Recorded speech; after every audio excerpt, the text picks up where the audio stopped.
naman ni Senator Indio. Grabe.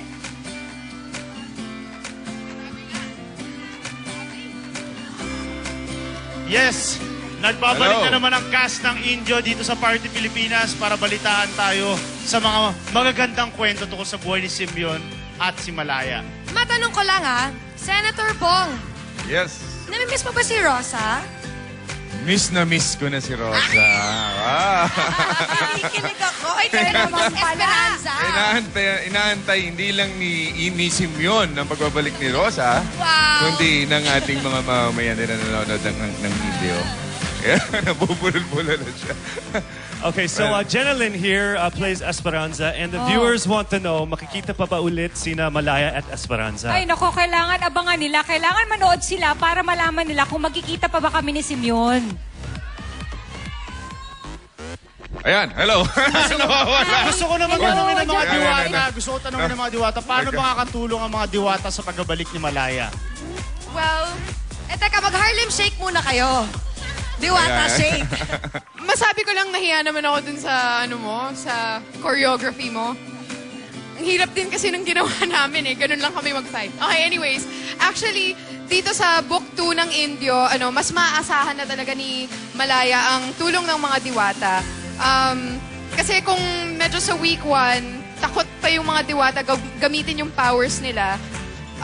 Kasi baka maraming masaktan. Ngayon, hindi na sila pa-banjing-banjing. Dito sa book 2, ito ang muling pagkabuhay ni Indio. Diba? Sabi, namatay si Indio. Akala nila hindi na babalik.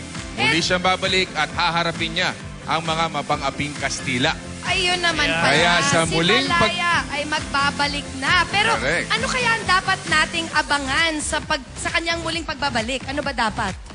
Kumbaga dito, magigising na si Malaya upang harapin niya si Senyor Juancho na matagal siyang nilinlang. Dahil sa pagmamahal niya kay Senyor Juancho na siyang nagpalaki sa kanya, yung pala, may iba siyang purpose para kay Indio, para gamitin ang kanyang powers. Hanggang sa yung kanyang kapangyarihan ay naagaw ni Senyor Juancho.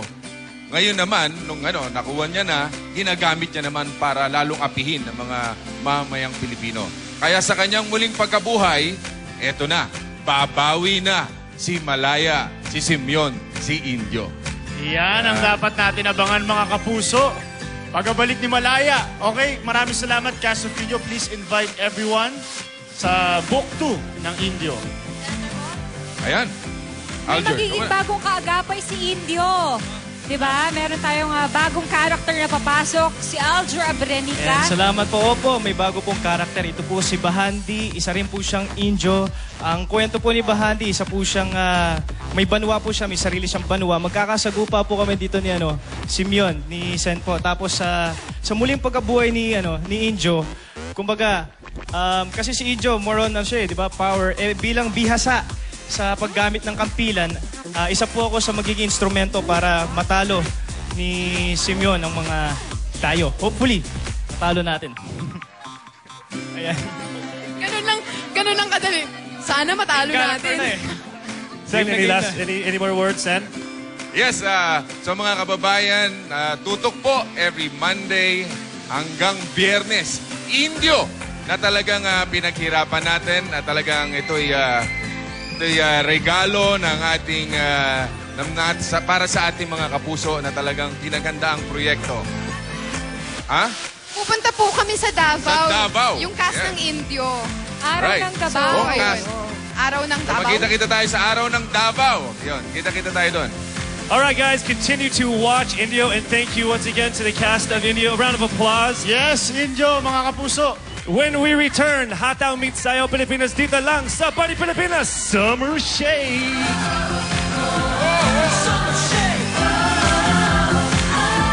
Summer Shake now! Summer Shake! Energy booster yun Diba? Yan ang Hataw Pilipinas. Bagay na bagay sa initan ng panahon ng Summer Shake. That's right. Party Pilipinas would also like to thank K by JS, American Boulevard, Chase, Lazada.com.ph, 25th Shop, Tiffany and Beryl Co. for the sofa. Thank you also to our designers, June Pugat, Roel Rosal, Sasa Jimenez. And Bio Jellybean, Fallen and Hong, John Lescobat, Martin Bautista and Heirloom Collection. And GMA Pinoy TV subscribers, si Robina Yambot of Japan and Janet Gozum, Vancouver, Canada. And sa March 16, araw ng Davao, pupunta dyan at makikiselebrate ang buong cast ng Indio. Ayan, speaking of Indio, itong si Jeneline, naka-Indio outfit pa. Oo nga. Naunahan na yan. I love your outfit. Ang tatangkad nyo. Ano ka ba? Birthday rin. Birthday ko kasi. Jen, meron ka raw magandang balita sa amin para sa mga kabataan at sa mga teens out there. Sabihin mo nga sa amin kung Ito na, to all talented kids and teens na between 7 to 17 years old, sali na kayo sa pinakabagong all-original reality talent search ng GMA. Ang gagawin nyo lang ay bring your birth certificate, 1 close-up, 1 full body photo, at magpasama sa inyong mommy or daddy at ipakita ang inyong mga talents sa sumusunod na audition dates and venues.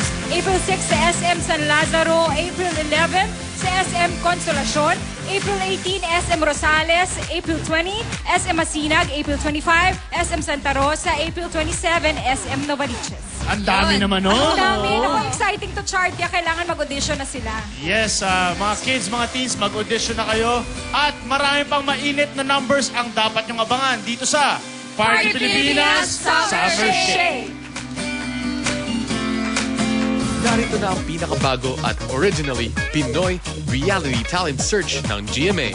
Sa mga talented kids na edad 7 hanggang 17 years old na kayang makipagsabayan sa anumang sayawan at kantahan. Sugod na sa aming audition venue sa mga araw na ito.